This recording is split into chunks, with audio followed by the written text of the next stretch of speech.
Hello नमस्कार, कैसे हैं आप सब लोग। और ये मेरी स्केच है जिसे मैं लार्ज स्केल पे पहली बार फर्स्ट अटेम्प्ट में बना रहा हूँ।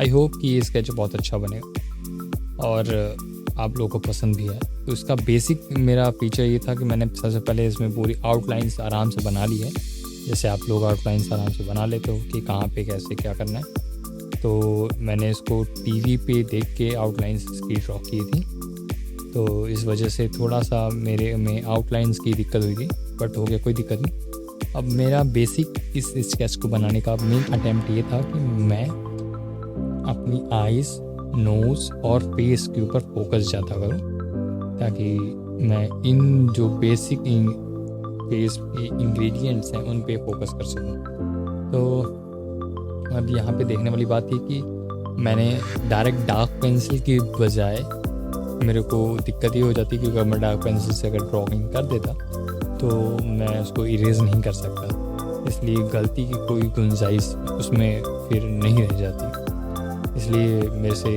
फर्स्ट टाइम में गलती होनी ही थी।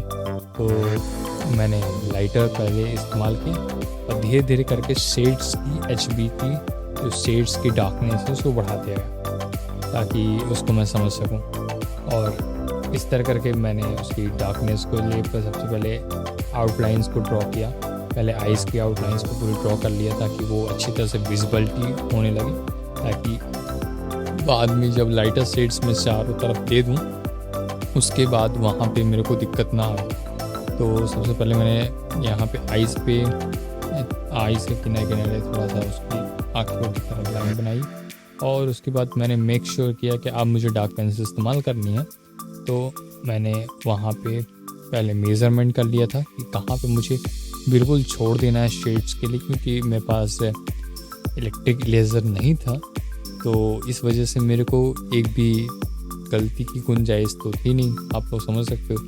तो मैं उसको इरेज़ भी करता तो भी अच्छे से वो इरेज़ नहीं होता और वहाँ पे वो बहुत बेकार लगता। तो मैंने सबसे पहले उसको नाप लिया था और मैंने वहाँ पे निशान लगा लिया था। और उसके बाद जब निशान लगाने के बाद मैंने उसको किया तो इस तरह से थोड़ा सा 3D लुक देने के लिए मैंने इस तरह की उसको शेडिंग दे दी थी। इसको मैं थोड़ा सा, मेरी लाइटिंग ज़्यादा हो रही थी, इसी काम आपको मैं अच्छे से दिखा नहीं पा रहा हूँ। मैं कोशिश करूँगा कि इसमें लाइटिंग थोड़ी सही तरीके से दिखे तो आपको समझ में आए कि मैं कर क्या रहा था। उसके बाद से मैंने इसमें डार्क शेड्स देना शुरू कर दिए, क्योंकि लाइटर शेड्स देने के बाद मेरे को विजिबिलिटी समझ में आने लगी कि मुझे कहाँ पे डार्क शेड देनी है, कहाँ पे लाइट शेड देनी।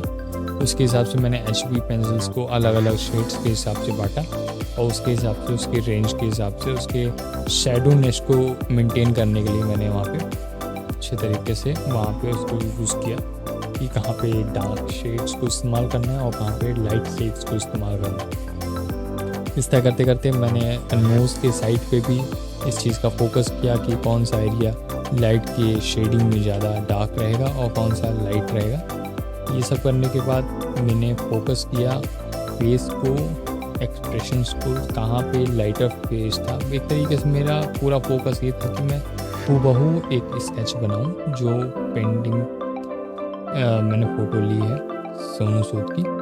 तो इस तरह मैंने करते करते वहाँ पे मैंने शेड्स को बेसिकली बहुत अच्छे तरीके से डार्क कर लिया, क्योंकि जब मैं लाइटर शेड्स को अप्लाई करूँ तो वो मेरा जो आउटलाइन है वो बिगड़ ना जाए। फिर भी इतना सब कुछ करने के बाद भी मेरा एक थोड़ा सा मिस्टेक हो ही गई थी, मेरे आउटलाइंस मेंटेन नहीं हो पाए थे, इसलिए थोड़ा सा फेस का एक्सप्रेशन अलग अलग एरिया से मुझे को अलग समझ में आ रहा था। क्योंकि बड़ी एक स्केच में आप जिस एंगल से देखते हो उस एंगल से आपको वो फोटो स्केच अलग ही दिखती है, तो इसलिए इसे मेज़र करवाना बड़ा मुश्किल हो रहा था। और मैं पहले बता चुका हूँ कि it is my first time to sketch draw करने का, इसमें जो बहुत ही बड़ी स्केल पे मैं कर रहा था अपने हिसाब से।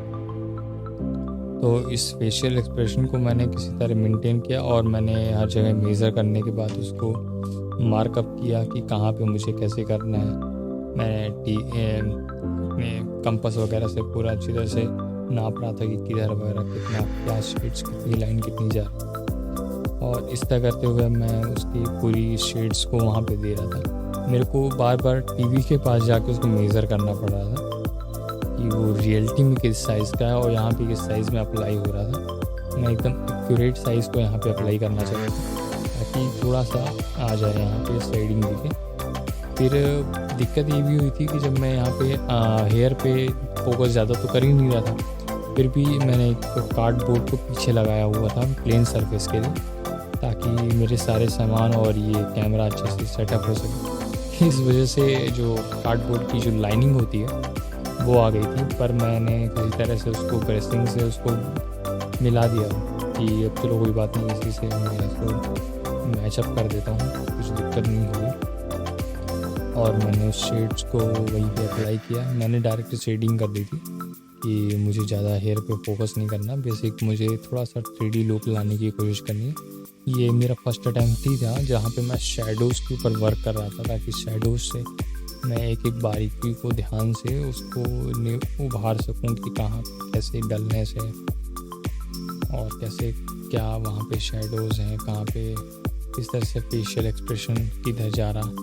तो उस चीज़ को मैंने यहाँ पे निकालने के लिए थोड़ा बहुत शेड्स दिया। फिर बालों में भी मैंने थोड़ी बहुत छोटी पेंसिल के साथ उसको इरेज करने की कोशिश की और नॉमिनल तरीके से मैंने उसको अप्लाई किया और इस तरह से कुछ लुक निकल के आया था। आई होप कि आपको सब पसंद आएगा।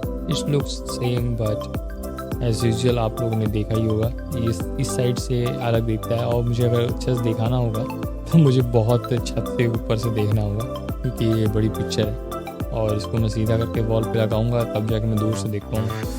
तो हर एक एंगल से ये अलग ही दिखता था, पर it's looks like a same. तो थैंक यू, सब्सक्राइब करें और इसी तरह की वीडियोस पाने के लिए देखते रहिए in book stretch. Thank you.